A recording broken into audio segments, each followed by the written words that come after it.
Good evening, I'm Jacqueline Matter.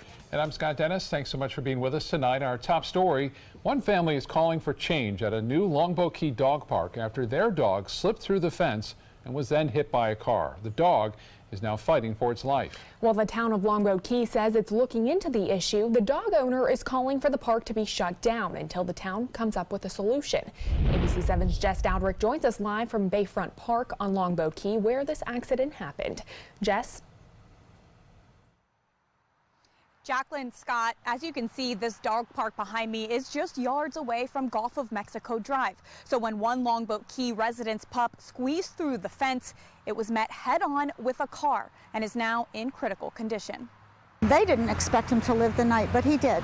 4-year-old Chance was in what's designated as the big dog section of the Bayfront Dog Park on Tuesday when the unthinkable happened.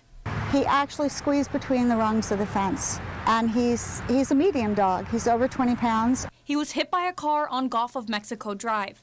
Now is in an ICU unit at a vet in Sarasota, suffering internal injuries and bleeding. We've been going, and they allow us to hold him and talk to him, but at some point, I may need to tell him it's okay to stop fighting.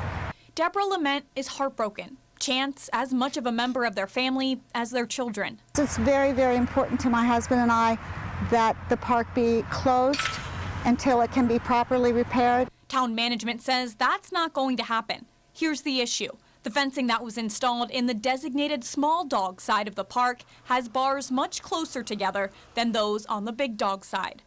The other issue, there's no obvious designation for visitors between the two.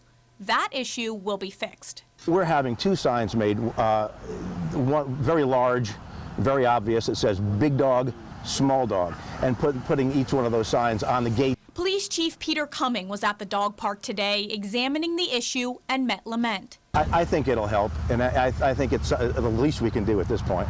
Lament says while she's glad the town and police department are taking on the issue, those signs aren't an adequate fix. All the dog parks that I've ever gone to have fencing that goes down into the ground. That's not the case here. Lament says dogs can dig out very quickly. She would also like to see the fencing that is in the small dog area be put in the large dog area too, for those medium dogs like hers. It's heartbreaking that this had to happen, but hopefully it will be a process that saves other people's animals. Now, this sign that you see behind me, this was not here earlier today. Public Works put these temporary signs up until permanent signs can be made. I did talk to the manager of Public Works today. I asked him if there were any other possible fixes that could be coming to the dog park. He says he and his team will come out here and examine it and then go from there. Now, Lament is not happy with that answer. She says that is not enough and that this dog park is not safe until they do something. Reporting live on Longboat Key, Jess Dowdrick, ABC 7, your Suncoast News.